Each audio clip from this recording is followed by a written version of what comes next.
Achievement unlocked!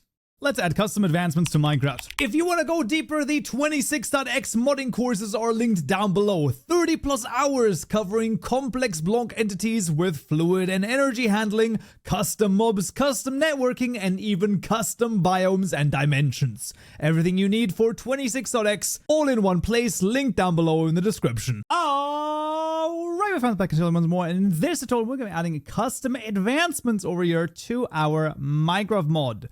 Now, these will be, I will say, fairly standard type of advancements. Also, we will be copying over quite a bit of code, so do check the description below for the GitHub repository, as all of the code is always available to you down below, and you can basically double check it from there, and I will, though, explain everything that is happening.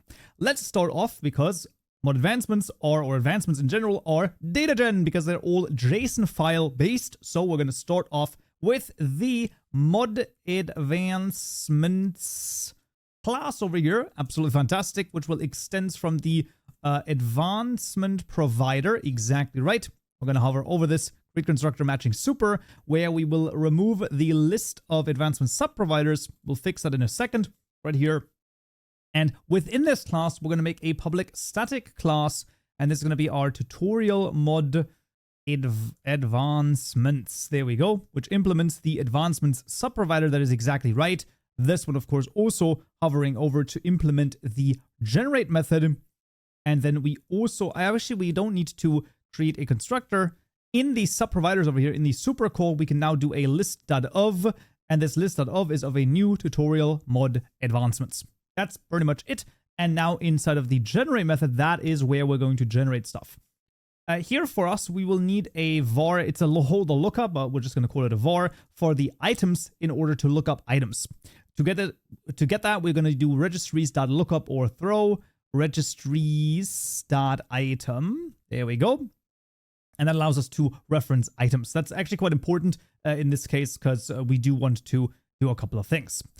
The first thing you will always need is a root advancement. Now, I highly recommend you click on the advancement subprovider, Control H to take a look. For example, at the vanilla, the end advancements, you can see exactly how they're done, how they add criterions, how they're saved, then, how to define the parents, the different translations, all of that jazz. You can take a look at all of those in all of the different advancement subprovider subclasses. Highly recommended to take a look at those.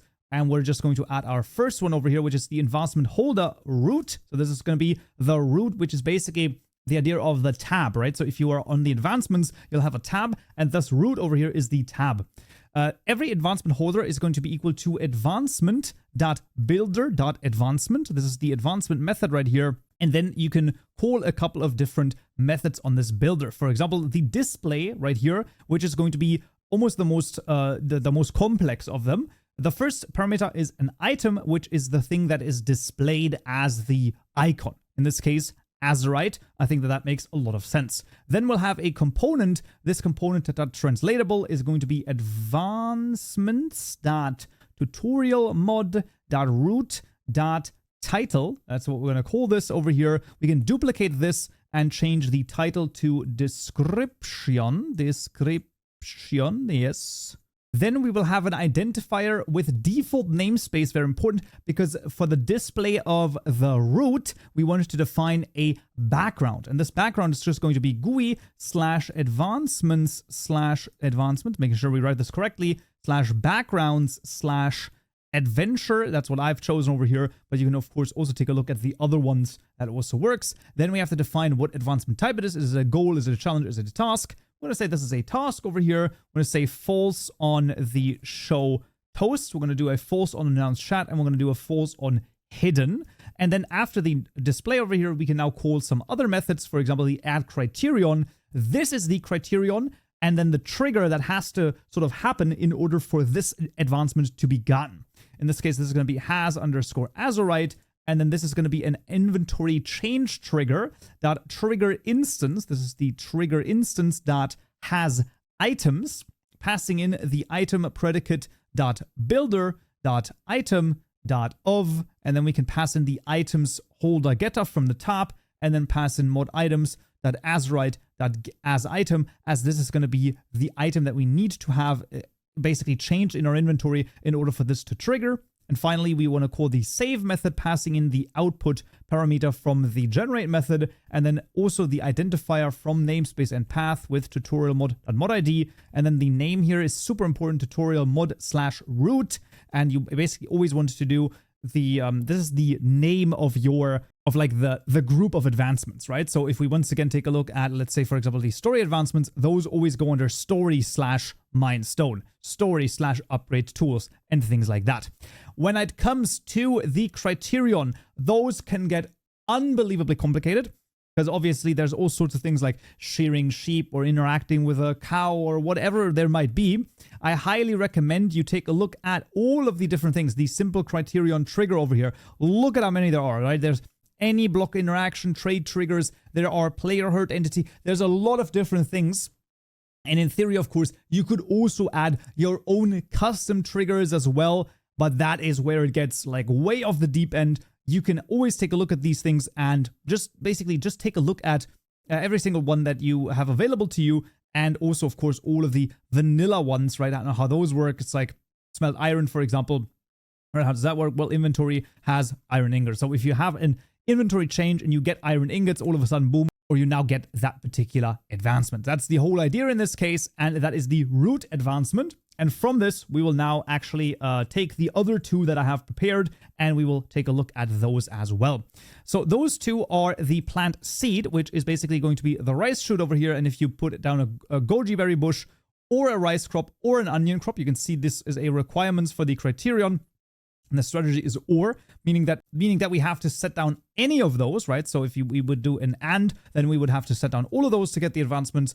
But because we do an or, that's going to be okay. So that's the first one, and the second one is the metal detector. So if we use the metal detector on any block over here that can see the sky, then we will basically get that advancement right here for the metal detector.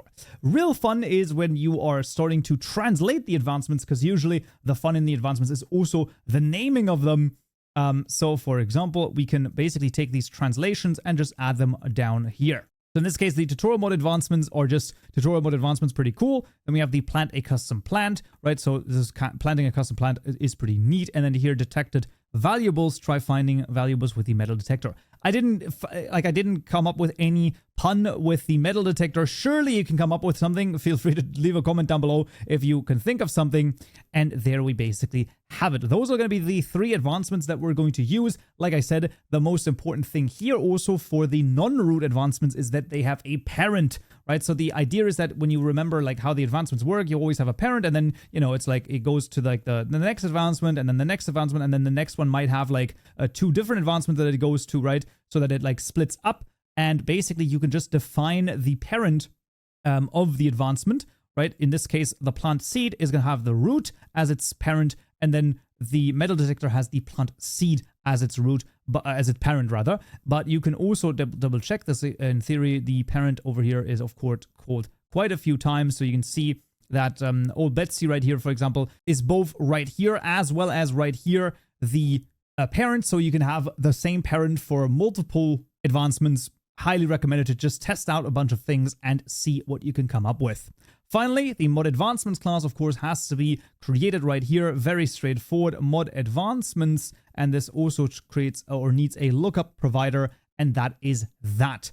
With that done, we can run the data gen over here to generate the JSON files for our custom advancements. And if you want to go, deeper into the advancements, of course, you can do all sorts of crazy things. If you want to have multiple different types of advancement groups, then of course you just create another static class over here that has another new root, and you just add it to the list right here. This should be very straightforward, as it's very, very basic Java in this case, or it's like, maybe intermediate Java, but it should be fairly self-explanatory in terms of the Java level here. But that's going to be the advancements done. So let's jump on the game and see if it works. All right, fans, I'm back in Minecraft, and let's just start off with, first of all, the azurite. So let's get the azurite. I'm also going to get the metal detector. If I get the azurite, you can see, boom, there we go. We had new recipes unlocked, but we also should have now unlocked in the advancement, boom, the tutorial mod advancements, and we can see both of the other ones because they are not hidden, right? So we can basically see those, and we can also test it out. Let's just take a goji berry, set that down, boom, plant a custom plant. Absolutely fantastic. We got that one, and if we now use the metal detector, you can see nothing found. Is this only going to work on the found, or it shouldn't? That's very interesting because I literally tested this out and it worked before, which is always a great way to figure this out. Oh, there it is. Okay. Oh, wait, that doesn't. I'm not quite sure. Okay, I'm not quite sure why it worked on the grass over here, but not here. It should see the sky all the time, but it did work at the same time. So there we go. Try finding valuables with a metal detector. There we go. That is custom advancements added to Minecraft. Awesome. And that's going to be it for this tutorial right here. Thank you so much for watching, and thank you for the supporters on Patreon and on YouTube. Remember, if you join as a Stonebricks member on YouTube, you can get up to 14 days of early access to the tutorials, including this video right here, which is going to be villager trades, and oh, it's going to be a rough one, okay? But we'll get there. Hope to see you there. So, yeah.